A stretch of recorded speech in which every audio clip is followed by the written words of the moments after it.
This is Movies in Contemplation with Jarokk and... Oh, am I talking to you? Yeah. I'm a rolling stone from Texas, rolling stone from the plains. Hello, everybody. Welcome back.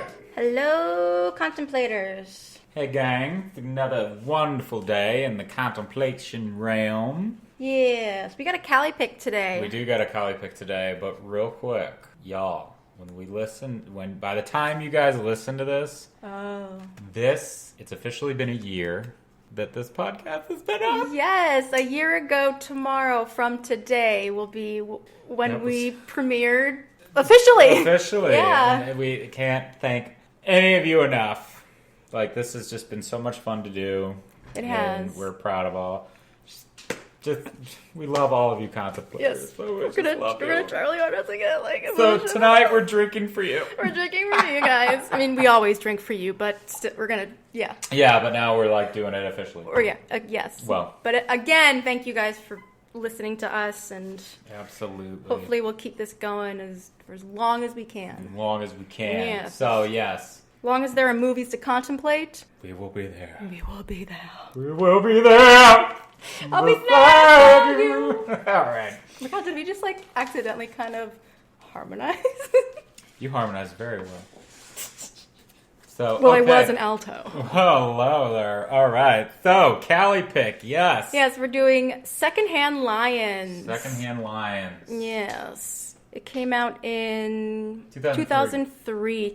You know what? I always thought this came out a lot earlier, but I guess it makes sense. Yeah. It stars Haley Joel Osment, Michael Caine, I'm Michael Caine. Robert Duvall, and a nice little cameo from Travis Willingham. Yes. That big ol' ox. That's big. He's a big fuck. He's a biggin'. Oh, Jeez. God. I'm trying to be, calm for this episode. This could be possible, kid. This could be possible what? For kids to watch. Should I, try to clean it up? Fuck it. It's too late. All right, too late. All right. Why turn back now? Swear jar. It's been a year, so. Yeah, all right. We've been. Parents, tell your kids. Yeah, I believe this movie is definitely for kids. Oh, absolutely. Yeah, so that's why I feel like I saw it when I was a kid, but I was a senior in high school, but I guess I was technically still a kid. Yeah. But before we dive in, let's talk about the wine. Let us talk about the wine. This wine, we don't live near a Trader Joe's. Mm-mm. Unfortunately, the closest ones to us are at least 30 minutes away. Yeah. But we decided to take on the road, and we went. Yeah. And my favorite wine from Trader Joe's is the Tribunal.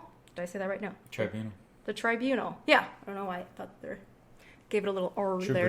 Tribunal. Tribunal. I actually demanded this wine from my maid of honor, Mrs. Juice.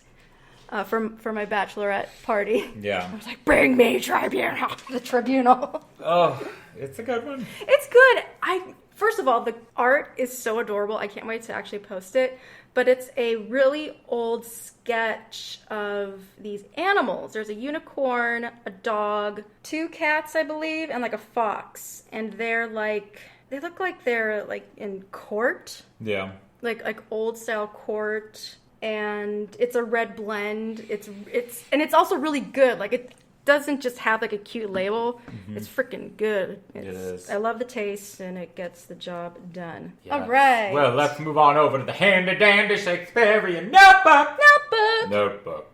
Oh my God, I think I finally got something that we've never Talk had before. I feel like we need to. I want to be more okay. Let's try to find some new words. Loathly, pale-hearted dissembler. Ooh.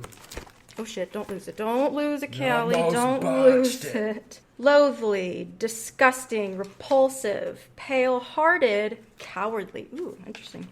Ooh. Couldn't have called that one. Dissembler, hypocrite. Oh, hypocrite. Lovely. Yes. I pretty much already have someone in mind, but... I'm sure we all do. Yes. Well, Cali, what does this film mean to you? Oh, let me take a sip. Oh. Well, Cali, what does You didn't this have film to mean ask. you? I heard you. Oh. I can hear while I'm drinking. Oh, excuse me. It's not supposed. I beg your fucking pardon. I like this movie because I did not expect to like it. It's very like a coming of age story for like a boy, and it just something about it. It's just so adorable, and there isn't that much evil, but there are bad people in it. Yeah. And we get like two stories in one, or not two stories. We get two movies in one film. Okay. If you think about it, because you got the past and the present. the past and the present. Yeah, and they look like two totally like complete like Yeah. different films. We got like a fairy tale world, and then we got fairy tale, and then I guess kind of real life. Yeah. Sure. Yeah. Yeah. Real life. But yeah, that's all I can really say about it. I just like it, and I really was hoping to get you to watch it. So I'm glad that we have. Yeah. Yes, and we did. All right. Well, lead us in. Yeah, so we start the film off with a plane. Yeah. Now, what kind of plane would you say? It's an old plane. I mean, yeah, it was an old plane for sure. I mean, crop duster maybe. I don't know what the fuck it was. Duster. Yeah. It just, I don't know, it just kind of looked like an old, I don't want to say war plane. I mean, it probably was. But maybe it was. Yeah. And there you can hear these like two guys just going, woo, having the time of their life. Yeah. And we switch to this guy, and you see like a bunch of like cartoons all up on the wall, and he gets a phone call from someone. Walter, this is Sheriff blah, blah, blah. Got some bad news about your uncles. And then we move timelines from the past to, I already assumed it was a young Walter. Yeah. Because we do hear his name. Young Walter is in the car with his mom. What's the... Kira Sedgwick. Kira Sedgwick, yeah. She's dropping her son off to be with her, I guess, his great uncles. Yeah. He doesn't want to go because they live like deep in the country. His mom. Oh, God. I hate her. Like the second I heard her talk, I'm like, all right, you selfish bitch. Yeah, that's how I was too. I was literally like, okay, I kind of see where this is going. Yeah. Oh, honey, I'm going to school. Your ass ain't going to school. Yeah, Get the hell she's going to out. what, like court type, like I can't remember what the job is called, but it's the person, it's usually a female. It was like a female job where they would learn to type really fast while they're in court. Yeah. I can't remember what the name of those type of people are. They're like, when I'm trying to think. Well, they're the ones that write down everything, and I think even to this day, I haven't been in court. I think not gonna lie. I think they still do that, where someone just like just types. Yeah. So while she's in school, Walter's gonna live with his two uncles, who are kind of old to be called uncles, but I guess they'd be great uncles. Great uncles. Yeah. They were her mom's brothers. Yeah, mom's brothers.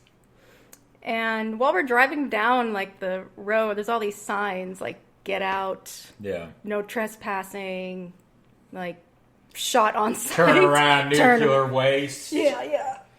All that shit. And when they drive up to the house, like this house is just, how could you describe this house? It is. It looks like condemned. It's condemned. It's condemned. I mean, it's just old. It's falling apart. I'm pretty positive they didn't have any electricity. No, they didn't, because they used lanterns. That's right. They use lanterns. So I'm not gonna lie. I'm like debating on going that route. Oh, okay. With this, with our life. All right, have fun with that. Hey, they'll save us a lot of money. That's true. That's true. But at the same time, I don't know, because I'm sure lantern fluid and shit was cheaper back then. Maybe. I don't know. Well, they probably just got it from animals. Yeah. And then we see the two uncles, they're not at the house. They're down by this little pond. Yeah. And they're shooting fish. Yeah. These shotguns. Yeah. I got one. I'm like, oh, you hear Walter's mom, oh, hey, I'm here to bring your nephew. And the two turn around, and it's Michael Caine and Robert Duvall, and they just... Robert Duvall's reaction was so funny. He got, what did he say? He said, did you hire a hooker? Oh, yeah! Did you hire a hooker? Did you hire a hooker? That shit was so funny. Yeah, that was a good one. And then they just kind of put two and two together, and they're like, ugh, all right, relatives, here we go. Yeah, relatives.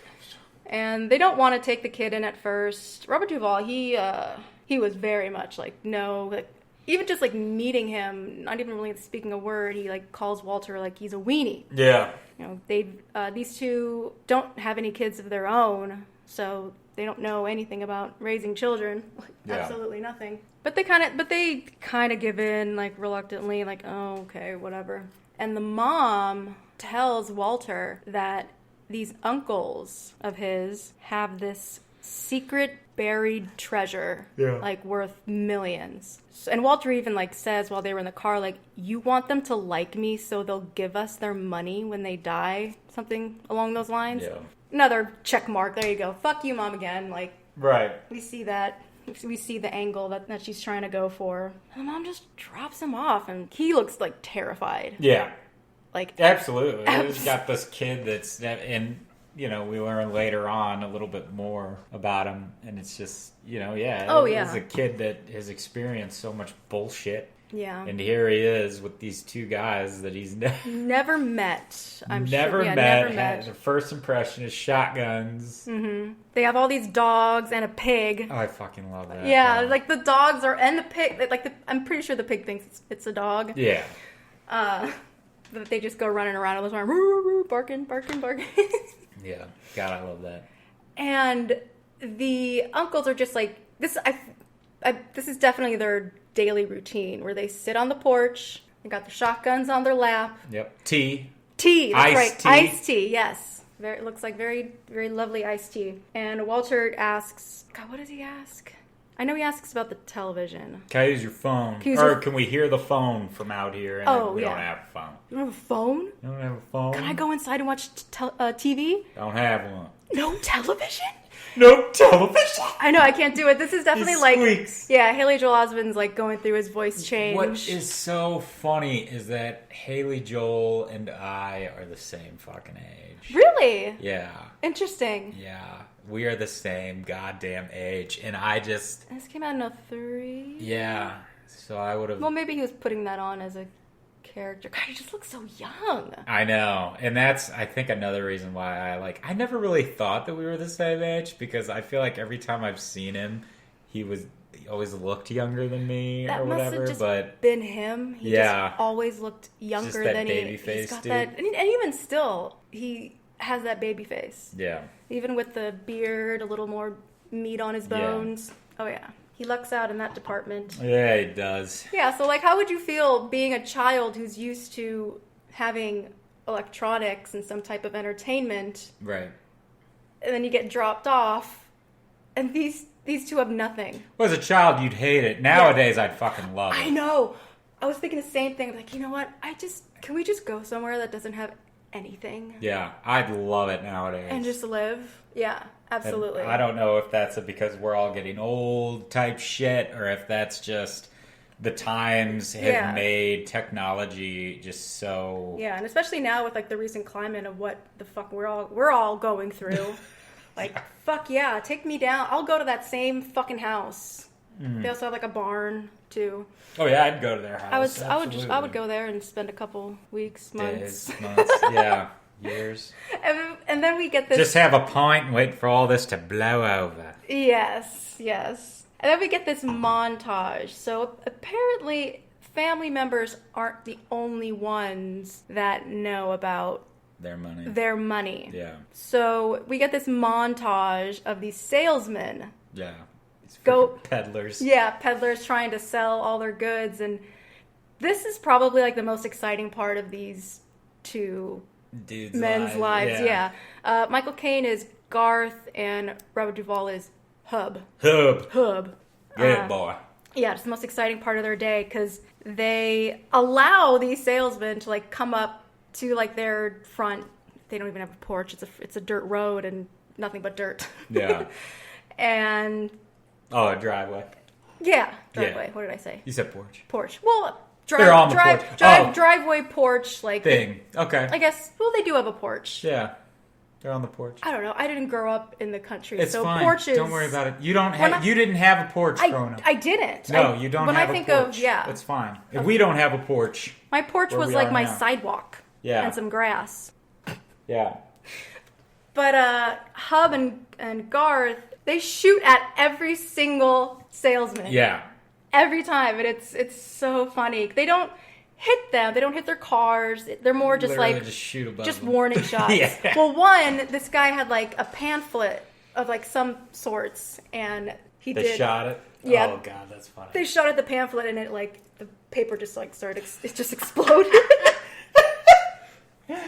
Oh. So where Walter has to sleep, they Call it the tower. They call it the tower. Like, way to You're make going to be up in the tower. Yeah, like this poor kid, he's already like scared to death, and it's almost like they were fucking with him. Yeah. And we're just like, yeah, you gotta sleep in the tower. Yeah. But it's really, I guess it's like an attic. If we kick off in the middle of the night, you're on your own. Yeah, yeah. Well, they even like said, like straight out, like, do not expect us to cook for you. If you want something, you get it yourself. Yeah. Like, we're not babying you, let alone doing something nice for you. Like, you're just on your own. And this attic, it's like the uncles have not gone up there in quite some time because there's dust everywhere. And Walter finds this, what is it? It's a chest. A chest, yeah. And it has a lock on it. And it has all these like stamps of certain parts of the world. Like that.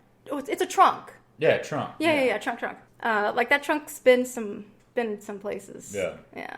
And Walter finds the key, and it has like all this sand. Yeah, that was, That the was sand weird. was a little, for me, I was just kind of like, okay, sand, and then just below the sand was just the picture. Yeah, like there wasn't You know? anything else. Like if you wanted to hide something in sand, you would hide more than just a old picture, which is what Walter discovered, and it's a picture of a young woman. Unless the sand is from the beach where they first met. I mean, that was, yeah. Oh my god, I never thought of that. I kind of thought of that. Like, I didn't. For like a little bit away. Because once I got to like that beach, Yeah. once we got there, I was like, okay, maybe that's what the sand is. Maybe he literally just like filled up the sand with that trunk with the sand.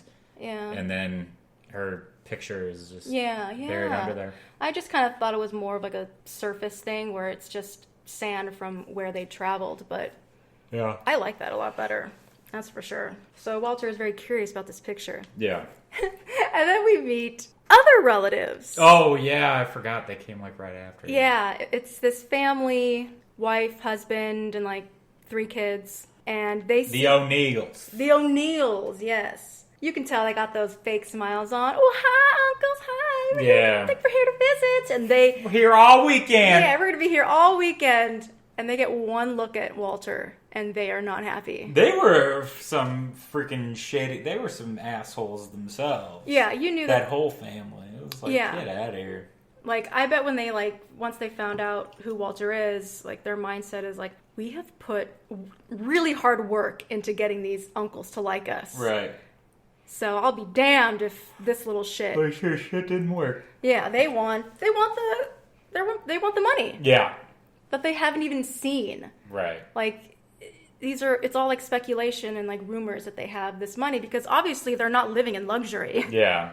They live. They don't need it. They don't need that money. No, they don't. And they're trying to convince Hub and Garth to just like dump Walter at an orphanage. Yeah. Like that cruel. It's like this kid is your family too. Yeah. But they're just that fucking ruthless. Well, she even said, what did the mom, the Deirdre, whatever the fuck, she even said, oh, you're May's boy? Yeah. Oh, yeah, and then her husband was all, well, who's May? And she says, oh, some loose. She called her loose. Like a floozy. Yeah, she said, oh, that loose widow who just goes around. And it's like, okay, shit. I mean, she's not completely wrong. She's not wrong at all. I mean, she's not wrong at all. But it's just like, oh my God, you're no better. You're just going to say that shit in front of her son. Yeah, exactly. And your own kids. Like, and dear your own God. kids, exactly. And the husband, I just call him Lawyer. I don't know what his name is. That's his, lawyer. They did give him Michael O'Neill, I guess this is Michael. No, I'm sorry. Hang on a minute. I'm fucking up. I'm reading their real goddamn names. Oh, those are are the you? fucking actors and actresses. Michael O'Neill is the actor, Deidre O'Connell. Maybe because of the O, I got fucking confused. Maybe. Helen and Ralph. Yeah, they're Oh my god, that Helen- fucked me up. Helen and Ralph. Oh, that screwed me up. Yeah, because Walter. My bad, guys. No, Shit. it's fine. I can't say. Ralph, Helen, Ralph. Michael O'Neill is the guy. He's the actor. Yes. Deidre O'Connell. And Walter's listening to everything that these people are saying, like pretty much calling him worthless, and he just drop him off, like forget him. Yeah. And what does Walter do? He kind of like steps up to him, because that's when Walter like hits. Oh, Ralph. because Walter walks in and they're talking about getting rid of him, and then the lawyer is all like, "Oh, here he is spying." And then he grabs him, and then he's just hanging on to him, and that's grabbing when him like he's his kid. Yeah, and then Walter fucking kicks him, and then Duvall, just his smile when that happens just cracks me up. And then when Helen, when she's all like, "Oh, did you see what he just did?" And Michael Caine's just like, "Mm-hmm." Yeah, they enjoyed it because they know what their family's doing. Yeah, they know that they're sucking up to them, and they just don't want any part of it, but they're not going to be rude, I guess, and just tell them to get out of here. Well, they do actually quite a few times. They do, but in a different way. Right. It's not like they don't really call them out, say, "We know what you're doing. We don't want you here." here. Well, no, yeah, they don't do it like that, but I mean, they make it very like they rub salt in the wound. Yeah. By just be get out of here. We don't want you here, dear God, go away.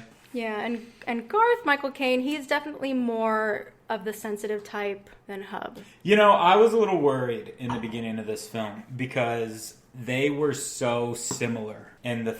They were so similar. I wasn't getting the contrast that you get in the middle of the film with them. So that did worry me a little bit because I was like, oh God, are we just going to have two of the same damn characters? Two of these grumpy old men. Yeah, and it's, but yeah, you're absolutely right. Kane's character was a lot more sympathetic, had him a lot more like sympathetic. I like that. But Walter, because Walter flees, he runs all the way to wherever he can find the nearest phone, which was probably like 10 miles. Yeah, who knows? Miles. And he tries to call the school where his mom was. Yeah. And oh my God, you feel this kid's heart just break every single moment of this phone call because Walter says one name. No, there's no student here. He tries a different name. He tries all these different names. I bet she has changed her name. Yeah. Around, like, you know what I mean? Like, she's done that before. Like, oh, okay, sometimes she'll go by this name. Yeah. Nope. Well, the fact that he knew all the damn names was like, what? And that's just shady on its own. Yeah. And then the woman says how, school started a couple months ago. Like, there's no way that your mom's just now enrolling. Yeah, because he said, like, she just started. Like, yeah. He's, like, wanting to run away to Montana now. Yeah. The uncles are driving Ralph's lawyer's car. Yeah. And he's like, can I drive my own car, please? And Robert Duvall's all, shut up, lawyer. Yeah, shut up, lawyer. Shut up, lawyer. Yeah, Hub always needs to drive. Yeah. Like, he drives the entire film. Hub is the type of character I think that a lot of men, he portrays how a lot of men want to kind of, I'd say, live their lives, like especially the older they get, because they don't want to feel weak. They don't want to feel useless. They don't want to feel, and that is something that, I'm sad to say, I saw it in my grandfather. I'm seeing it in my father now. Yeah, it's sad. It is sad to see where you used to be in life when you were young and how you were full of life, as it were. And you start to really just, you can't do anything that you used to be able to do. You can't lift like you used to. You can't drive like you used to. You can't do any of these things. Yeah, and Hub is definitely, throughout this film, he's going through that. Yeah. And he almost he was ready to give up. Oh yeah, he was absolutely. What is this? Like, what am I here for? Like, what am I living for now? Like, what? I might as well just. Well, exactly. Cash in the as it were. Yeah. And it's funny because what's his name? Garth. Michael Caine. Michael Caine's character Garth. He's like the complete opposite. Garth reminds me of my grandfather on my dad's side. Huh. Just his mellow and how mellow he is and the sympathy. Yeah, he's aging more gracefully. And he's accepted the fact that he's old. They were trying to like garden and Hub's like, what are we doing? Like we're gardening. We're retired. This is what retired people do. He's just trying so hard. Like, we gotta. This is what we're supposed to be doing. Yeah, we're supposed to have hobbies now. Yeah. Keep your damn gardening. But Hub and Garth, when they find Walter, they kind of, they don't trick him, but the way to get him back to the house, and even like Hub was like, hey, that's actually a really good idea. Because Garth is like, you know what? Having you here it really pisses off the relatives. Yeah. So if you could help us out just for a little bit. Yeah. And just stick around, it'll really help us out, kid. And just Hub's like, yeah. Yeah. Yeah. That is it's a genius idea. It was ingenious. Yeah. So Walter felt wanted and like he was needed. Yeah. Like, you know what? Okay. Yeah. I'll help you guys out. And then I'm on my own. Because he had this like shitty map of the United States that just had the area codes. Yeah. Yeah. And Michael Caine, bless him, because it was just that whole time. He was trying so hard. He was just like, damn it. Fucking heartburn or something. But he was trying so hard. He was just, come on and be with us. Hub, help me out. What am I going to say? Yeah. Hub, kid's like, I got to go north. He just points. He just points. All right, kid, way. go. That's north. But like when Walter asked where north was, Hub like kind of looked like this kid doesn't know where north is. Like, what kind of kid is this? Dude, my fucking dad does that to me. Yeah. Nowadays still. And he'll be like, do you not know where you are? And I'm like, there's no fucking stars out, Dad. Yeah. I don't know. Orion is not here to guide me right now. Right, okay. He was like, you don't need to know. The highway is right there. Yeah. Yeah, there's signs. There's signs. It's right there. If that's east, that's west. That must be north. God damn. So they come back, and the relatives were there like all freaking weekend. Yeah. And you can tell everyone is just bored as hell. The kids and the family. And Ralph, he kind of mentions, hey, Uncle Hub, Uncle Garth, did you get a chance to read the will that I wrote for you? Yeah. Wink, wink. Wink, wink. And they're like, no. Yeah. And...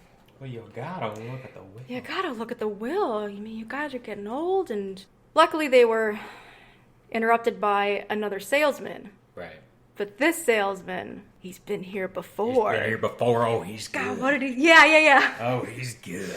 They were liking, like, ooh, I love a challenge. Yeah, he's hiding behind the car. Yeah, he has like that white cloth with like the white flag, like surrender. I come in peace. Hey now. Brothers McCain! Yeah.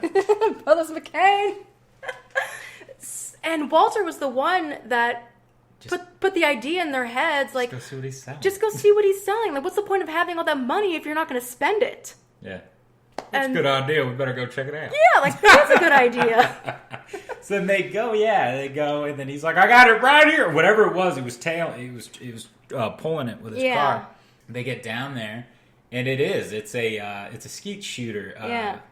It fires the clay birds. Yeah. It fires clay birds. I don't know what those are called, like skeet shooters, I guess. But the salesman called it the sport of kings. The sport of kings. Yes. That's right. His hair's the sport of kings. I mean, this salesman, he knows who he's dealing with. He knew how to shoot. Yeah. He's like, here, let me take that gun. Son, why don't you just pull that lever and then... Now, I couldn't tell. I thought it was funny because I thought he just straight up took the shotgun from Michael Caine. Yeah. I thought that he just took it, but then too. as I like looked again, I think he pulled it from his trunk.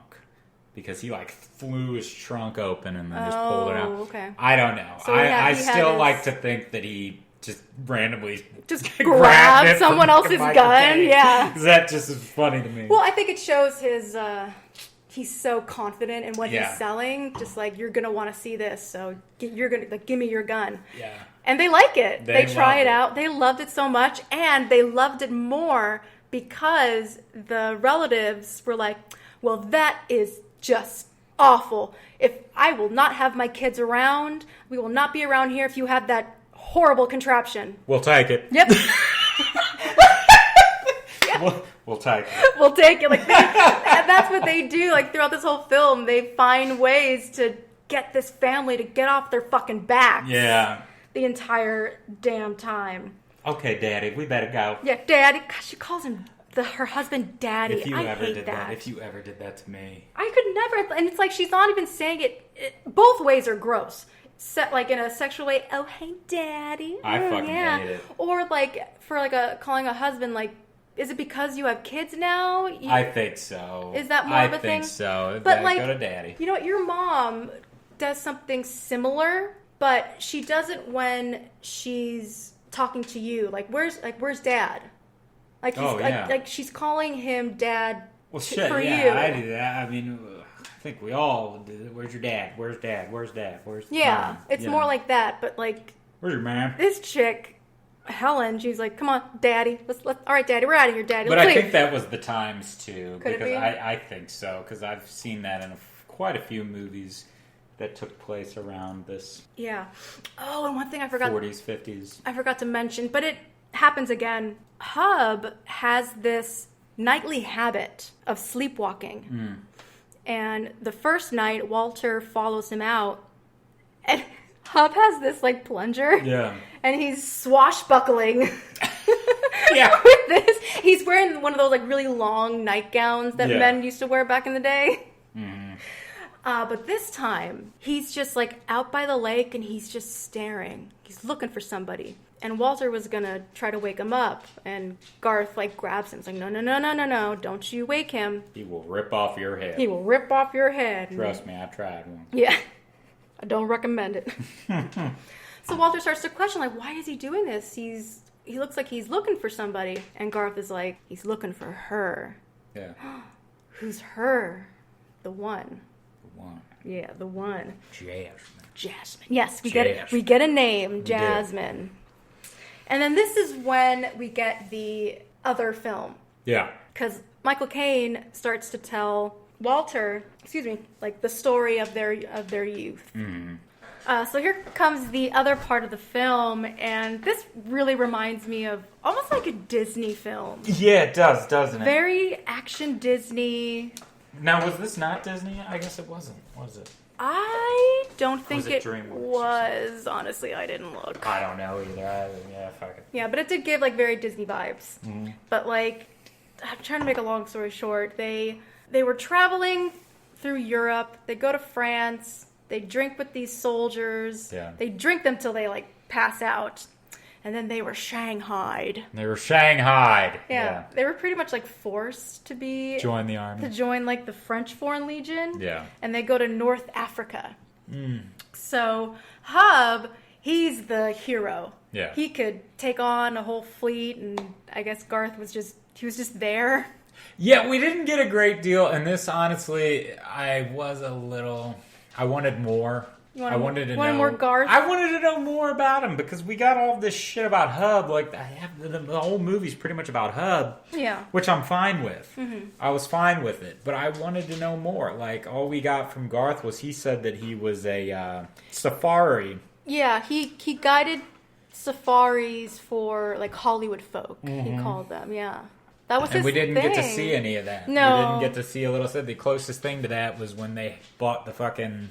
They bought the lion and he comes out wearing his safari outfit. Well, throughout the whole film, they buy the proper outfits for each activity. I did like that. They begin. I did think that was hilarious. I was like, okay, that's really funny. Yeah. Got you some clothes too. Yes, yeah. Overalls. Goddamn hat. But Hub, he becomes, like, he helps out with trying to get rid of the slave trade. Yeah. And one of the slaves that he helped freed was a handmaiden to a princess. And she was telling his story of this heroic man and... An American. And I love that the princess says this, but it's in Garth's voice. Yeah. So she, like, mouths it. I must meet this man. This, like, gorgeous woman. Yeah. I must meet this man. And then we get to the beach scene, which you brought up with the whole trunk. Hub is being challenged on the beach with, like, a horse race. Yeah. Until the horses collide. Hub picks up a knife, and then that's when he sees Jasmine for the first time. On all fours. All fours. His hair all wet. Yes. Oh, it was such a sopping wet. Who would not get a half a lift?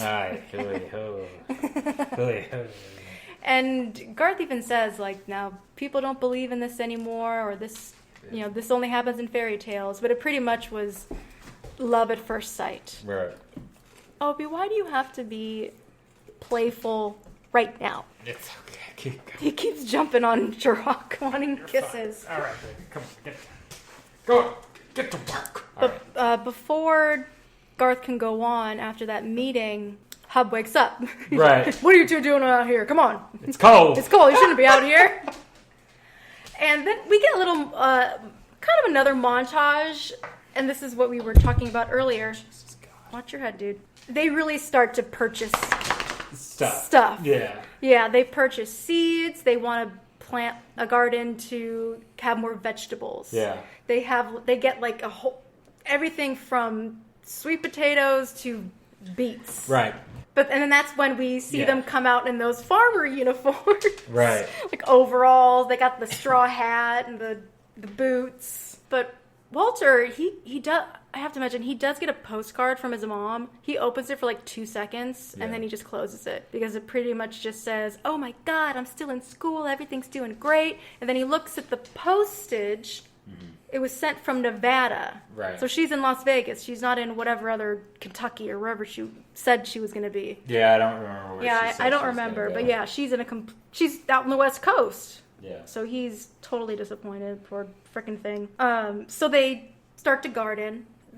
And they soon begin to realize... I blame the pandemic for my ignorance because I wasn't even putting two and two together. I was like, why is everybody looking at the garden all fucking weird? And they're like, what are these? Potatoes. What are these? Beets. What are these? What are these? And I blame... What's bok choy? Right, what's bok choy? I blame I guess either I wasn't paying attention, but I do blame the pandemic because I was like... I didn't even realize everything looked the damn same. I didn't either, but I'm not a gardener. Right. I don't have a green thumb on my body, so even if they had to have mentioned what they do later for me to realize, because I don't fucking know how shit grows. Yeah, but I just thought it was so... What the hell is bok choy? Chinese cabbage. Yeah, Chinese cabbage. Chinese cabbage. But it turns out that the salesman... Sold them all corn. Yeah, they were bamboozled. Yeah. Well, they got us good, brother. They got you! Yeah, corn. It's all just going to be corn. This is all corn! Some type of garden. And then, all of a sudden now, we see this truck. This truck comes in and we hear this jungle music. Yeah, jungle music. Then you see this giraffe. In a box. Yeah. Well, I didn't even know it was in a box. I thought the giraffe was like running, and I was like, "That's random." I think the shot meant it to look like that. Right, and then I was like, "Okay," and then finally, we see that there's Jesus God. We see that there's these giraffes, and then they bought a lion. Yeah, because they come out in these. They change their outfits from the overalls to safari African hunting attire. Right. And they're actually like really excited. Like, this is the best idea you have. Like, they wanted to be sportsmen. they want to hang the lion's head above the fireplace, and Walter's like, yeah, you don't have a fireplace. Well, buy one. Buy one. Yeah. So, yeah, they bought a lion. They bought a lion, and I love it. Damn, I don't remember the line, but that's okay. What do you mean, like, maybe I can help? No, I don't think you can, because I don't even know how to explain it. Oh. I just thought that there was something that would have been funny, but I don't know. Oh, okay. It doesn't matter. But anywho, yeah, they get the lion, they put the crate down, and... The Missouri guys, the truck drivers... I know, but they're from Missouri. Yeah, they're from Missouri. And they're just like, yeah, kids, stay away from that. It's a lion. That's a man-eater. King of the jungle. King of the jungle. And then as soon as the brothers come out with their guns, and Walter's all like, you guys are going to kill it? And I love it. The truck driver's like, okay, we're out of here. Yep. They're just here to drop off. We're leaving. Nothing else to do with what's going on. We're not going to, no, yep. Walter says, this doesn't seem very sportsmanlike. And Michael Caine I think it was Robert Duvall who said it. Yeah, he's like... Kid, there's us sporters who get it at our age. At our age, yeah. Because they just wanted Walter to open the crate, and they were just going to freaking shoot the lion. As soon as it came out. As soon as it comes maybe charging at them. Right. But the lion doesn't do anything. It's just laying there. I love Garth. Hey, you in the crate. Yeah. Move. Come on. Because it's just laying there. Get out of there. And there's also that other line. This lion's defective. Yeah. Defective. Yeah. But I guess from their observations, like, it's an older lion. It's a zoo knockoff. Yeah, zoo knockoff. It's old. Well, they don't say it right away, but like if it doesn't have a mane, so it automatically is a female lion. Yeah. Now I believe there are male lions. It's rare, I think. Nobody allegedly. Don't quote me, but I do believe that there is a rare case of male lions without manes. Oh, I've never heard of that. I do believe there is. Again, don't quote me. But I think that there is. I'm no expert on these matters. That's just my thought. Yeah, okay. Sorry, I'm pouring wine. Oh, no, that's fine. It's a science. Science indeed. Yeah, so then the boy, Walter's all like, oh, I want to keep the lion. I've never had a pet of my own before. Never had a pet. Can I keep it? Are you going to take good care of it? Yeah, good. Then we'll kill it. Yeah, I'll nurse it back to health. And then we'll kill it. Because then they're like, yeah, this isn't very sportsmanlike for us to kill a lion that's just sick and lying there. Right. So that was very Calvin and Hobbes, isn't it? It is. Very Calvin and Hobbes. Yeah, that's interesting that you say that. Yeah. Due to, like, the outcome of the film. And then the fact that we're not there yet. We're not there yet. Fuck it. No, yeah, but very Calvin and Hobbes. So... Walter decides to name the lion Jasmine. And that pisses Hub off. He's like, what did you say? What, Jasmine? It just seems like a good name for a lion. Princess Jasmine? Yeah, he doesn't. No, I know. He doesn't say that, but I'm sure Hub hasn't heard that name in a long time. Right. Oh, God, and this is funny. They go to pick up lion food. At Purina. It's from Purina. Lion Chow. Purina Lion Chow. Purina Lion Chow. Oh, like that something. I've seen it all now. Yeah, forget the raw meat. Just give them Purina. Right. And then we see Hub. He's lifting these 50-pound bags of lion food, just hoisting it over his shoulder, throwing it in the truck. Mr. McCain, I'll get my boys over here and they'll deal with that for you. You don't need to worry about it. And this Got it. Yeah, kind of like just like driving the car. No, I can do it. Yeah. And that made him like faint. He had a heart attack. Was it a heart attack? Yeah, that's right. Yeah, because as soon as he was about to get in the truck, because he lifted them, you're just thinking, oh my God, this guy has like superhuman strength. Yeah. Whoa, this is amazing. Take you grandma's home. Yeah. Poor guy has a heart attack and he's in the hospital. Yeah. Walter wants more of the story. He does. But we have that woman randomly. That woman's all like, oh, those are the McCain brothers who they robbed a bank, millions of dollars for Al Capone, and then they stole that money from Al, and now it's theirs. And yeah, be careful. Yeah. Yeah, I did write that down, but I'm glad you mentioned that. Oh, yeah. But we get more of the story, and so they're in love. They are having this courtship. However, Jasmine was already promised to a very powerful sheik. Yeah. And we get a look at the sheik, and again, it's like he looks like a Disney villain, the sheik. Oh, yeah. He's got, you're looking at me like I'm crazy. He's got like a patch eye, and he has like that evil mustache, and he's dressed all fancy. Mm-hmm. Very snidely whiplash. Very that.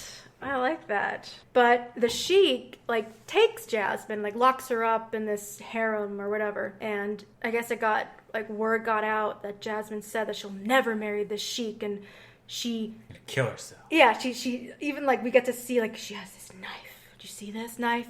I'm gonna slit my throat. Right. I'd rather die before marrying the sheik. And here comes Hub, one-man army, just fighting all the guards. God, that fucking stance of his every time, man. Every broad damn thing. I was like, my God, look at that. Especially when he like killed everybody and he gets to her. The way that he did that. When he cut the curtain, he just got so dramatic. It was like, you'd usually just see like a swipe. He did like a squat and went down with it like, ha! Because it was so... Very Donnie Yen. Yeah, it was very, like, obviously overly dramatic because it was this sheer curtain and Jasmine, the shot is like the back of her, and she has the knife wheeling over her head. She is just about to cut her throat. And then here comes Hub cutting off the thing, taking the knife away, and I found you. Yeah, you're mine. You're mine. And they lived happily ever after. Yeah. And Walter's like, what? Like, no. That's it? That's it? There has to be more. But Hub interrupts again. He's like, you see the shit being thrown out of his hospital room. Where the hell am I and who put me in here? Yeah. God damn it, you. Come on, let's get out of here. Let's go. Still in his, like, hospital gown. Right. And we get... Oh, well, they go driving and Hub wants to, like, go eat. Yeah, so, get barbecue. Yeah, you gotta get barbecue after having a heart attack. Gotta get some fucking ribs in there. Yeah, so they're just, like, scarfing on ribs, beer, white bread. And Hub, he has, like, that little moment of, like, what the hell is this all for? Because Garth was saying, like, dude, you are not like you were when you were a young whippersnapper. Like, you need to accept the fact that you're old and you can't do all these crazy things that you are doing. Used to be able to do. And he was like, well, what the hell is this all for anyway? I'm like, what am I gonna do? Die of old age? Yeah, what am I gonna do? Die of old age? Like, that's what that. Yeah. Michael Caine all for. Like, why not? Let's try to live as long as we can. I don't know. It's like, you know what? I was gonna say this till later, but like, it becomes more apparent. No, I'll save it. Okay. I'll save it. Save it. I'm gonna save it. I'm gonna put a pin on that. And then here come the boys. Here come the boys, the hoods, as they were called, I believe. Hoods, punks. The hoodlums. Hoodlums. Yeah, they drive in this. Yeah, the hoods. The hoods? Yeah, it just says hood. Yeah. I'm assuming hoodlum. I don't know. Yeah. They are, it's very like greaser. Yeah.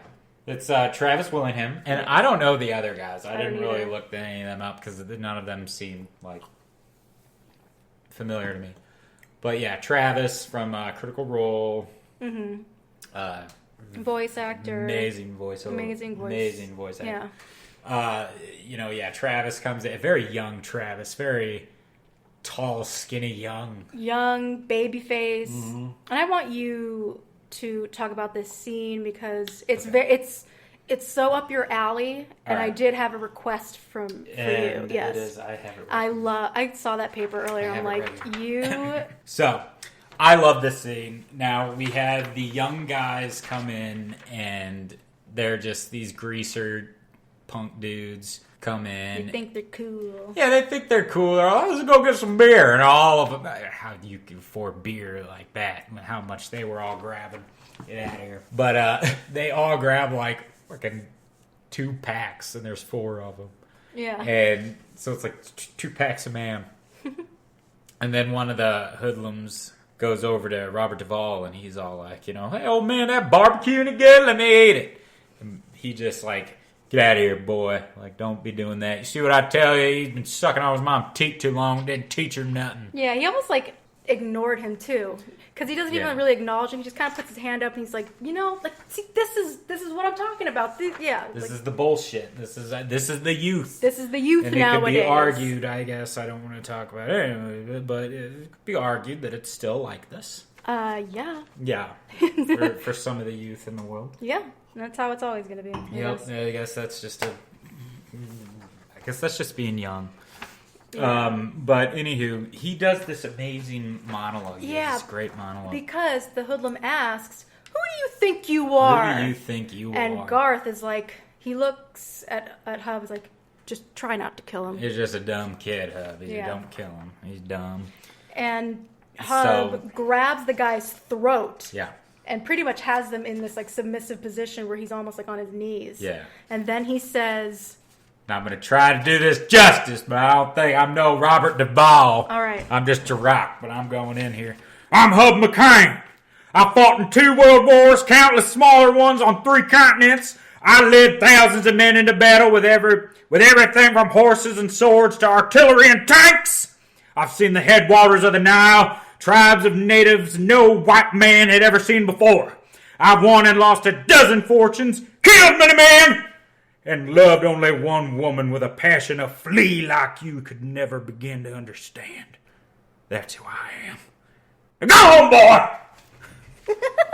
And they're just like, the hood's name is Frankie. Frankie. Because I hear Travis say, "Come on, Frankie, come on. Stick 'em! Stick 'em!"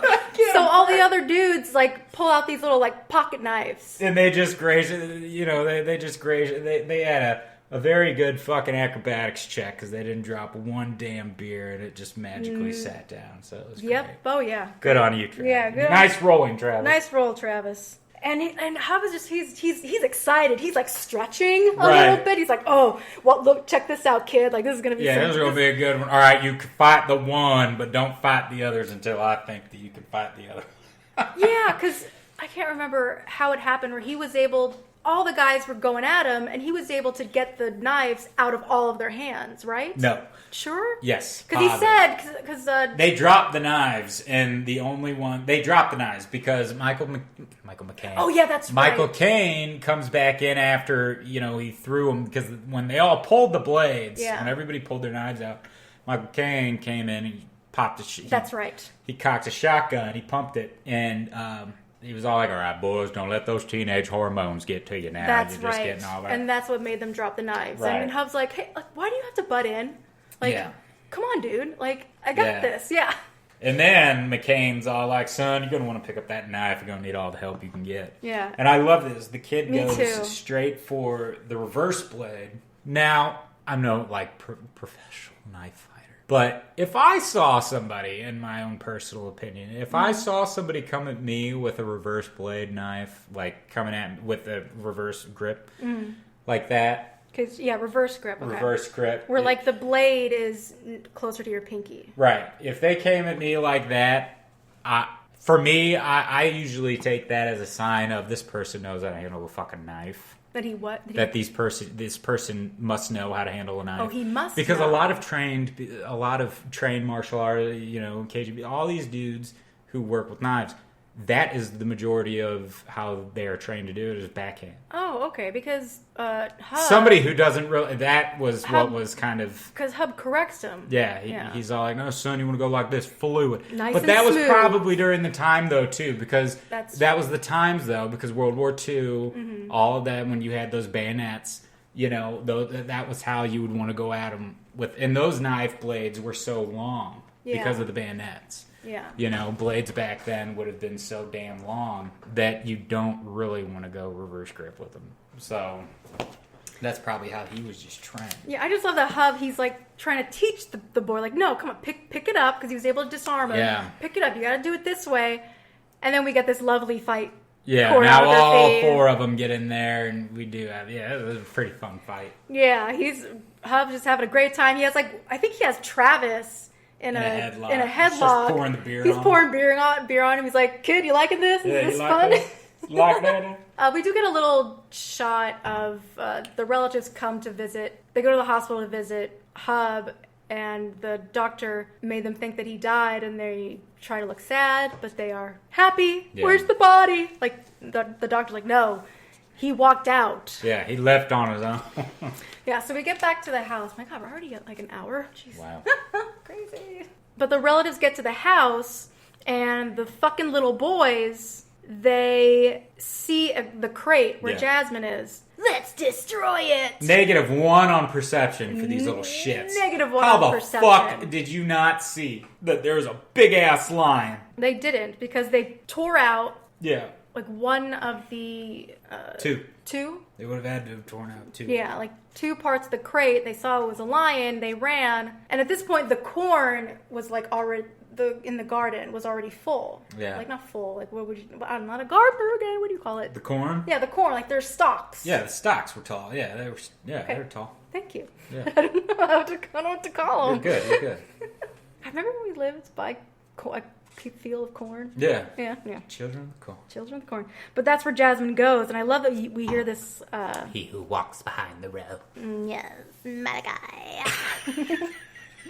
He speaks through me, Malachi. And then this is like...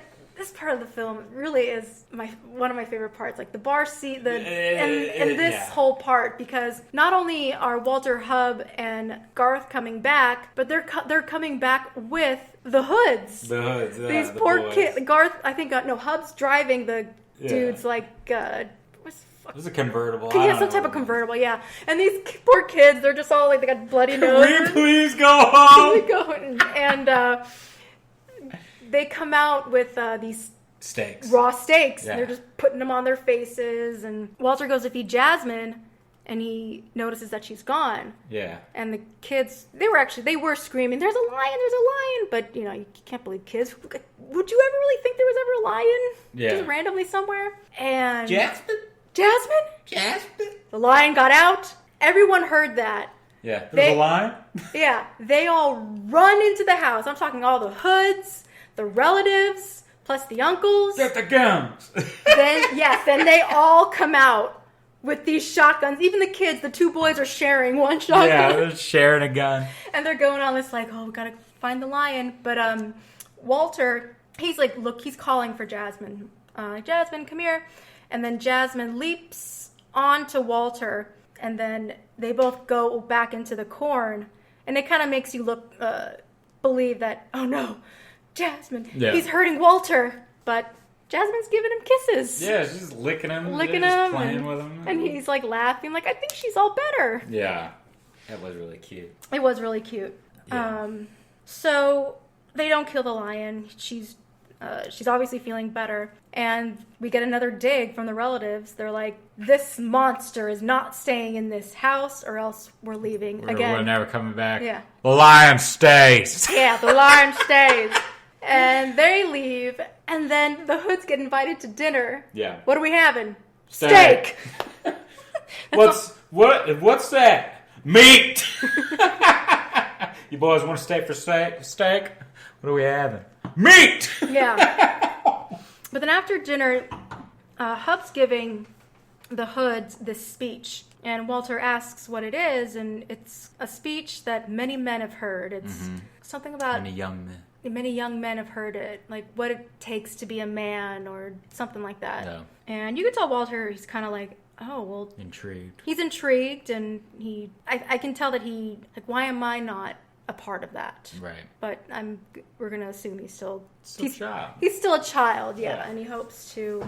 but then we do get a little more of the story about Jasmine and Hub.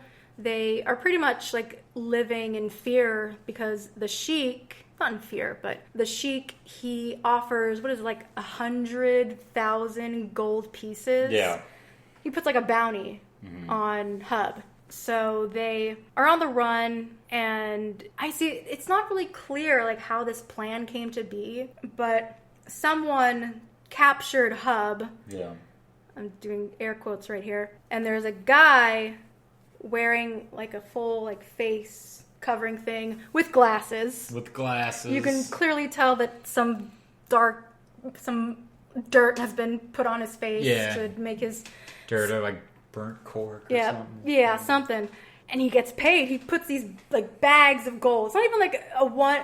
You couldn't put it in like one crate. Right. But it's these like little mini bags full of gold that weighed over 100 pounds or whatever. But it turned out that the one that caught Hub, it was Garth. Garth. Yes, and I love it. Garth's like, I single-handedly took on all the men because... Killed them all. Yeah, I killed them all because he was Hub was supposed to go into like the torture chamber of 1,000 tortures or whatever. Yeah. And Walter's like, really? You fought off all those men single-handedly with bags of gold taped onto you. You don't believe I did? Yeah, you don't believe I did that? And maybe Hub helped. Maybe Hub helped, and then we get the real story. Hub did everything. Hub did everything. Garth pulled his gun right when everybody was down. That was pretty funny.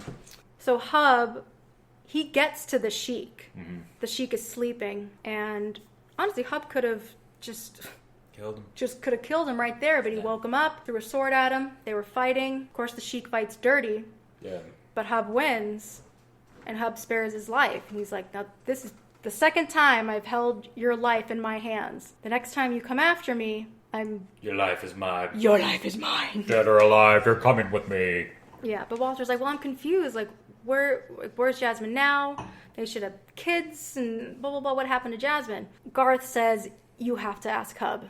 Yeah. Because I am not going to be the one to tell you. I'm not doing his dirty work anymore. Yeah, I'm not doing his dirty work. If you really want to know what happened to Jasmine, you gotta ask Hub. Yeah.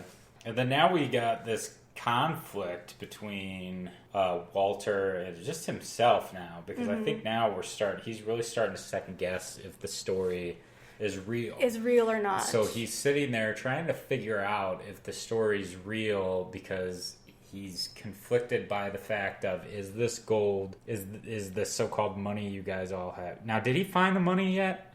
No, not yet. Okay. He finds it after he finds out about Jasmine. Well, because it's such a fantastical story that it is hard to believe. And also, Walter's been lied to his entire life. Yeah. And he does say this, because we do have that moment where Hub is having one of his sleepwalking moments where he's just staring and looking for Jasmine. And Walter wakes him up, and he asks, like, what happened to her? What happened to her, Hub? Yeah. What lines else do you have now, there? I do have that monologue that you are at right now. Am I? Okay, perfect. I had to do this one because I love No, which this one is it? Because I want to make sure I set it up for Okay, you. so this is the something of the thing that may or may not be true. Mm-hmm. So is this... This is the one he says, this is half of what I tell the boys. Okay. That's what he says. So Walter asks what happened to Jasmine, and we find out that Jasmine died while giving birth to their first child. So here is where I truly believe that Hub, he's having a hard time accepting his age, but he does these things without worrying about like the consequences, because if he dies, he'll be with Jasmine. Right. Because, okay, sorry, this happened, I do have to mention this part because I did put a pin in it, before Walter wakes up. Absolutely. Hub. Because Hub buys parts to an airplane. Oh, that's right. Okay. Completely just parts. And Hub has total intentions to build this himself and fly it. Yeah. So in my head, I'm thinking, okay, this dude, he has a death wish. Yeah. He wants to die, but he wants to go out with a bang. Mm-hmm. And Walter, he wants to hear that speech. And he also wants to know about the truth, about Jasmine and the story and all that.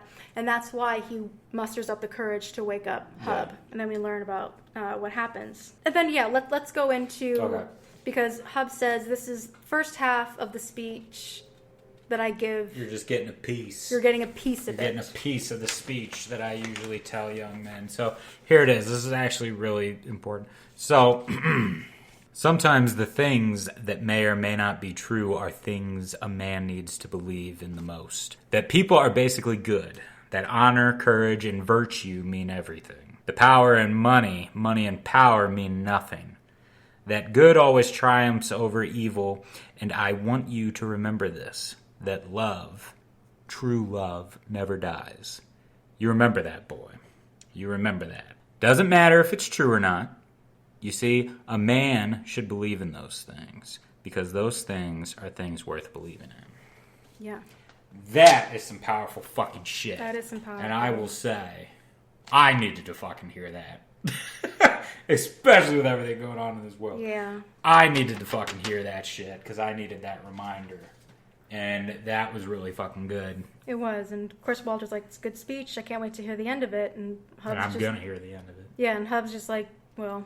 If I'm around. If I'm around. And Walter's like, okay, no. Yeah. You have to promise me that you are going to be around to give me that end of the speech, the second half or whatever. I need it. Yeah. Like, it's almost like it's the stakes. Like if you don't tell me this last end of the speech, I am not going to be a good man without it. I can't be a good man without it. And I'm just like, all right, kid, all right. Yeah. All right, promise. Like, don't do anything crazy. I guess we can skip on over. There's like other like fun things that they buy, but Walter this time sees Garth in the middle of the night walking outside, and he goes to the barn. Oh yeah, okay. Yeah. Mm-hmm. And it turns out that all the money is stashed in the barn, like under the floor, In like a cellar. like a cellar. Yeah. And like you were saying earlier, Walter. Oh, because oh crap, I forgot to. Walter does ask Hub if the stories of Africa are true. Yeah. And Hub's like, well, why does it matter if you know whether they're true or not? Like, that's up to you. And he's like, Walter's like, no, I need to know the truth. I have been lied to my entire... Yeah, that's when he says the speech. Yeah, I've been lied to my entire life. I need to know this is true. Because... Yeah. Because the whole fucked up life of this kid is... His old mom. Because his fucking mom. And he sees the money, and the dogs are following him, and he kind of turns to the dogs like... Does this look like stolen money to you? Yeah. Because it's all cash. There's no gold. Mm-hmm. Excuse me. And then speaking of Mom returns. With a man. With a man. His name is Stan, who is supposedly... who is supposedly like a private detective. He has some fake badge. And Mom is like, so honey, did you find out where your uncles hid all that money? Yeah. Because we need it now. We don't know why. And Stan comes up with another story for Walter, which poor kid, because like who is he to believe? Mm-hmm. You know, because he gets this other story, which could be true. It was something about like a bank robbery. Yeah, they robbed the bank. 2 guys with shotgun. I called bullshit right away because I'm sorry. Oh yeah, it was just too good. He's over here all like, oh yeah, 2 guys, shotguns. Da-da-da. He goes, well, what about Jasmine? Yeah. Oh, honey, wasn't Jasmine the getaway driver? Oh, yeah, And he just threw a bluff down and was all like, oh, yeah, she was wounded. They left her. Yeah, they left her for dead. Yeah, and it was just like, okay, bluff. And then he's just getting more anxious. Stan. Yeah. And finally, Walter's like, no, there's no way. He gives in. He believes in the Africa story. Yes, he believes the Africa story. And then Stan takes him to the barn, and he's like, this has to be where it is. I want you to tell me where it is. And then he punches him. Yeah, he punches Walter in the freaking chest. With the chest. flashlight. Like, honey, let's have some little man-to-man time with Walter. And goes in there, he punches him. He's like, you can either be my enemy or you can be my friend. Now, what do you want to do? Yeah. Walters looks at him. Defend yourself. And he kicks him in the shin. Yeah, of all places. I thought he was gonna like. I would have went for his nuts. I would have went for his nuts too. And yeah. So and then Stan chases Walter and mounts him, and then starts slapping him. He starts slapping the shit out of him. He's like, "Where's the money?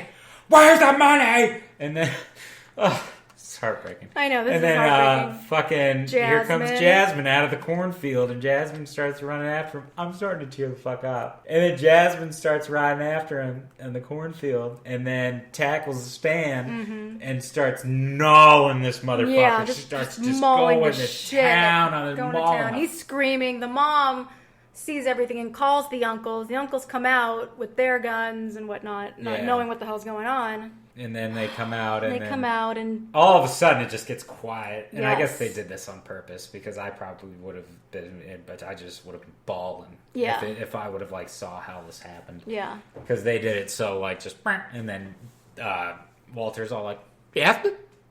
Jasmine? Aww. And then he's just, what happened? What's wrong with her? There's just like, oh, she had a heart attack. You know, she died of all this. She had a heart attack. All the excitement. She had a... And what does that tell you? Again, we got this foreshadowing thing. Yes. Hub doing his shit like that, and that's what happens. Jasmine overdid it. Overexerting yourself, and you can't do that at your old age. But Michael Caine, he's like, we gotta get this man to a hospital. May go get the car, and then the uncle stayed behind, and they were like, and now they knew somehow they knew that Stan was beating Walter, and I was having a little trouble with this because I was trying to think to myself. I was like, okay, so how the hell did they hear Stan beating Walter, and then that's when they like literally woke up and came out to get and they got the gun? Because we do hear Jasmine roar, and that is honestly what started the whole everybody getting out. Yeah, but they knew because Hub he fucking he hit Stan with his shotgun. He was like, this piece of shit. Yeah. He hit him with a shotgun. Yeah, he knew. Knowing. And then it's like, so they obviously heard Stan beating the shit out of him. Well, here's the thing. Like, Garth says she was protecting her cub. Yeah, that's what I was going to say. Yeah, she died protecting her cub, and Walter's like, yeah, she was a real lion, an African lion. Like, the only reason that Jasmine was, like, did something to Stan was because he was beating the shit. He was hurting Walter. Yeah. So she died protecting her cub. So it was... They didn't even question. Yeah, they just came out. Yeah. If anything, they were going to use those guns on They were going to use, those guns were not for Jasmine. Yeah. And they make it very clear because they come back. Well, Stan comes back and he's all mummied up. Yeah. That was goofy as shit. He's all mummied up. And they go, all right, Stan, we're going to talk to you for a minute. And then Hub, he grabs Stan's nose and he goes, you could be our friend or you could be our enemy. He starts shaking him and shit. Yeah, they do end up burying Jasmine in the cornfields, and Walter's gonna go back home with his mom because she wants him to. Mom says to Garth and Hub that they're gonna drop off Stan back in Vegas, and he's done. He's out of our lives. God, you can tell. This is really sad. You can tell that the uncles didn't want Walter to go, and Walter didn't want to go. Yeah. They both got really great hugs out of each other. Mm-hmm. And they drove off, and I love this line, because Hub's like, she doesn't deserve him. Yeah. Like, can we get a lawyer or something? And Garth's like, no lawyer is going to take a kid away from... It's not going to take a kid away from his mother. And Hub's like... For two old bachelors. For two old bachelors, especially two old bachelors. And Hub's like, well, what if we pay somebody? How much money we got? What if we pay her? Her, yeah. He said, what if we pay her? She would have done it. She would have done it. That's the fucked up thing. I know, that's the fucked up thing, but, like, it's so endearing, too, because Hub would have given all the money to the mom just to get back Walter. Yeah, how much money we got? How much do we got? Just give it all to her. Garth was even like, it's too late. Yeah. She's taking him. It's his, and that's what's so fucked up. Like, we know a couple of single dads. Yeah. And it's, it's true. It is. If you're a woman, you have to do something pretty fucked up to not get custody of your kids. Yeah. It is really hard for the man to get custody most of the time. Yeah. And a couple of the people that we know who are single fathers, the only reason they did is... Because the mom is fucked up. Because the mom is very fucked up. It's usually drugs. Yeah.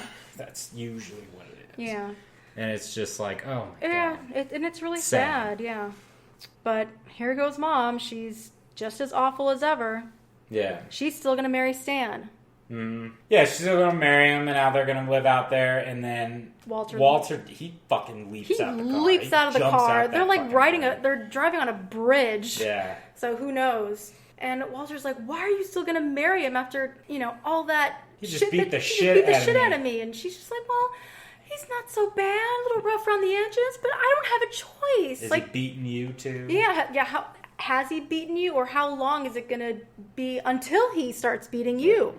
And Walter's mom, like, I get some ounce of sympathy where it's unfortunate that some women do believe that being with a man is going to be the only way they're going to have a good life. That they have to rely on a man, whether he's good, bad, whatever. That's their only way out of their worst situation. Mm-hmm. But she's only doing it to benefit herself. And Walter even asks, like, can you, for once, please, do something for me? Just one time.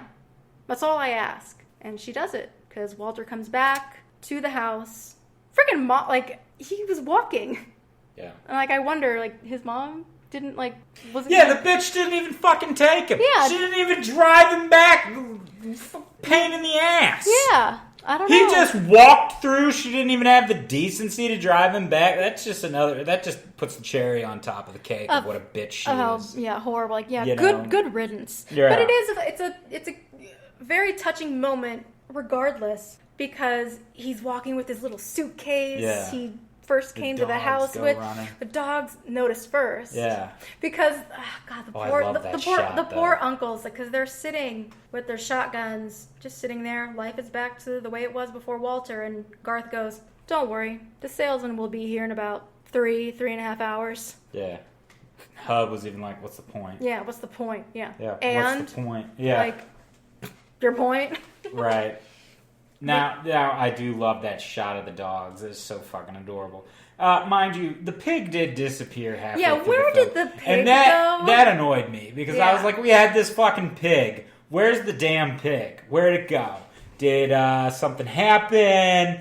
Did Jasmine get a hold hungry? of him? Yeah. Did something happen? Like, I don't know, but that annoyed the shit out of me that we had this pig. Yeah, and the there was dogs, no and then hint. the pig just fucking disappeared. There was no hint that something happened to the pig, because they were even... Did they eat him? Well, there was that scene where they were first eating breakfast together. They had eggs and sausage. But the pig was still alive. The pig was still alive. It was just sitting there, and then there was a rooster on top of the pig. Yeah. Like, "You're eating my babies." And maybe the pig's like, "You're eating my baby." Right. Oh, wow, there that's you dark. go. Oh, shit. Shit, that's dark. I hope that... Oh, God. Yeah, oh my god. Oh, God. I just thought about it. Oh god! Wilbur, no! Oh, my God. No, I really Where's want bacon. Templeton? Oh, no, but now I really want bacon. Life is a smorgasbord. Oh my god. But Walter comes back and he's like, "Okay, if I'm gonna live here, I have to have some ground rules. there are gonna be some conditions. One, no more dangerous stuff. You guys if you're gonna be my parents, you gotta be around for Little League, PTA meetings, and all of that." And they were okay with it. Yeah. Yeah, like, you have to be around until I at least become an adult, even after, if you can. If you can, yeah. If you even can, after. yeah. So they agree, goes back in the house, all of them, and All of them, Get yeah. your they're stuff. cute, yeah. and we go back to present time, and we see more cartoons, and it turns out Walter became a cartoonist. Yeah. His cartoon was named Walter and Jasmine, or Jasmine and Walter. So there we go. Calvin and fucking Hobbes. Yeah, Calvin and Hobbes, yeah. So there we go. Calvin and Hobbes. I Yeah, wonder what the... his comic strips were all about his life as a kid. Him and Jasmine, like, would go on safaris. You got the pig. You got the dogs. It's this little kid living this fantasy world. Yeah. Just like Calvin and Hobbes. But Hobbes wasn't really real. Well, Hobbes was a... He was a stuffed animal. He was a stuffed animal type. Yeah. Walter had a real lion. Yeah. But Walter gets the call about the uncles. It turns out they passed away from crashing their airplane. They crashed it into the barn. Yeah.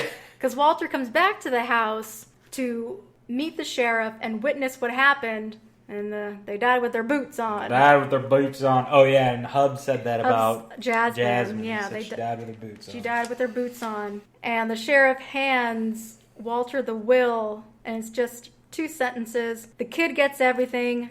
Bury us in the garden with the stupid lion." Yeah. Or something. Bury us in the damn garden with the lion. With the stupid lion. Stupid lion. And then there's this helicopter that just magically shows up. And I see the oil rig logo. Yeah. So in my mind, I didn't mention, Walter asks what happened to the Sheik after Hub spared his life. That's right, yeah. There are rumors that either the Sheik was too scared, or he didn't feel the need to go after him because it was an honorable thing for him to do. But Garth was like, "I believe because where he lived, he struck oil and he became one of the richest oil tycoons in the entire world." And the bad guy gets all the money. Yeah, the bad guy gets filthy rich. That's not. That's stupid. What kind of story is that? He goes, "I'm just telling you how it happened." Yeah, I'm just. And I loved that. I was like, "Oh God, that's amazing." Yeah, but the oil rig comes, with that little logo, and here comes this. Yeah, that actor. I've seen him in some been in stuff, everything. but I don't know. I always forget his name. I don't know too much about him. I always remember him. It's Eric Balfour. Yeah, he's in 6 Feet Under. He's in a lot of films. But he, like, comes out, and he's like, whoa, this is it. This is where they actually lived. Yeah. And he goes up to Walter and says, hi, I was here, I was just in Houston when I heard about what happened to these men. And my grandfather... Oh, Josh Lucas is adult Walter, by the way. Josh Lucas is adult Walter, yes. He's in it for 2 seconds. Well, so is the other guy. But he starts to tell this story about my uncle would tell me these stories growing up as a kid about these 2 guys. They were his most like worthy adversaries, and they got away with his money. And he also, as a kid, just like Walter, you know, were they just tall tale, yeah. And it pops out, here comes like a young kid, and it's the grandson's kid. Is this really where great grandpa? Like, is this where these 2 met? And is this they really lived? They really lived. And Walter says, like, oh, you heard those stories too? And the guy's like, you knew these men? Yeah. They raised me. Yeah. And then that's when the kid's like, did they really live? And the last line that Walter says is, yeah, they really lived. I love that. I love that. I love because that. Because we do get another shot. The uncles, they bought a yacht. They bought a yacht and put it in their pond. In their tiny little this pond. This fucking thing filled up the pond. They can't go anywhere but in that. Yeah. And another great thing I noticed, the house, they did... Walter's room was painted. Yeah, they spruced up the house a little bit. It looked like that they painted the house white, and Walter ended up getting like double doors to like a little... Red shutters and with a little balcony kind of thing, but the house was still... It's aged since... Yeah. So I'm going to assume that they spruced up the house maybe early on, you know? When Walter became... officially moved in. But yeah, they died with their boots on. They died with their boots on. I like that. Yeah. Oh, God, I like that. Yeah. I'm your Huckleberry. That's it. That's, oh, wow. That's Secondhand Lions. I hope everyone has a chance to check out this film. It's really good. Yeah. So, Jarokk. All right. Should we do the Notebook first? Ask the question. Oh, I guess it. Go ahead. Let's do the Notebook. Let's do the Notebook. Handy dandy Shakespearean Notebook. Notebook. Okay. Who was the loathly, pale-hearted dissembler? Mom. Disgusting, cowardly hypocrite. Mom. Like the Sheik was more honorable and redeemable than fucking Mom. Yeah. So the guy that was trying to kill everything. Yeah. Fuck you, Mom. Yeah. Fuck her. So, Jarokk, would you watch this film without me? Yes. Yes, I would. I absolutely would. I surprisingly did actually really enjoy this film. I didn't think I would. I avoided it for years. And I wonder, like, why? Do you think it was because of the title? Secondhand Lions? Yeah. No, it wasn't because of the title. I don't know. I always felt that the title was a little weak, but, like, what else would you call it? I don't know. Yeah. I didn't think that the title wasn't what really gave it away for me. I guess it was just because I was becoming a teenager when this fucking came out. And I guess I was just like, that looks a little too kiddish for me. The trailer, at least, looked a little too... Kiddish. Like, I was just kind of like, I don't know. Okay. That's my thing. I don't know. And I guess I thought it was just going to be silly, which, I mean, it was. But, I don't know. At the time, I just wasn't. At the time, yeah. At the time. Now I fucking watch it, and all I think about is my fucking grandfather watching this shit, and just remember, like, my days with him, and I think that's that could also be a reason why I really like it. Because, again, I said earlier, like, Michael Caine really reminds me of how my granddad, because that's exactly how he was. You talk to you. You just sit down with you and talk to you, and really, like, try to get to know you. So I think that's another reason why I really liked it. But, no, I liked it a lot. Good. I thought you would. Yeah. So. What do you got for me now? All right. So you haven't given me like a hint, a word, a blow, a nothing. No. So because of I am just sick and tired of what's going on in this world with how shitty everything is. I just want to keep going feel good for a while. Feel good movies. And nothing makes me feel better than watching one of my favorite comedians ever. And I believe this week was his birthday week. So we're going with Robin Williams. We have to. I have to do it. Because, number one, I don't even think we did a Robin Williams movie We yet. have not done a Robin Williams. Yeah. We've been doing this for a year now, and we have yet. So I think this is the perfect moment.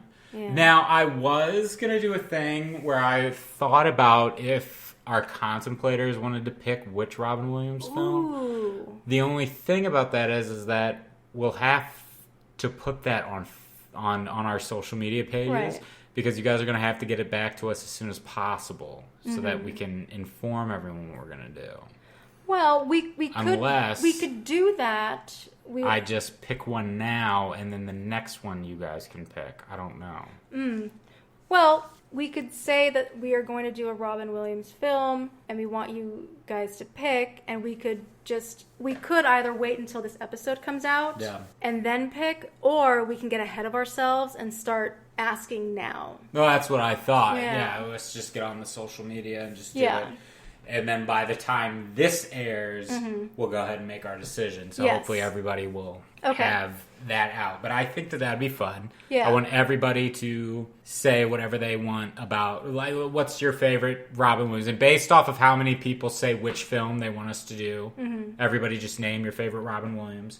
And then we'll pick. Okay. Based off of how many people say which one. Okay. So, yeah, guys, this is Robin Williams. No. Okay, so it's 10 right now. Yeah. I mean, I can put something out either tomorrow or even tonight. Let's do it. Yeah, I would. Just to get the ball rolling. But that'd be fun, guys. So I think that's going to be really fun. It's a good idea. I think that's going to be great. So we're going to do that. So it's on you guys. So it's going to be fun. Yeah, we'll definitely get this out on Monday. Yeah. So everybody, thank you so much, Contemplators, for joining us once again. You can find us on all podcasting platforms. Please like and subscribe. Yes, and we are all over the interwebs. On Twitter, we are movies_pod. On Instagram, we are movies.contemplation_pod. We have an email, movies.contemplation@gmail.com.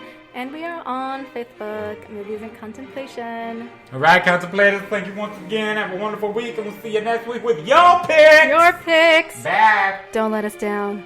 No.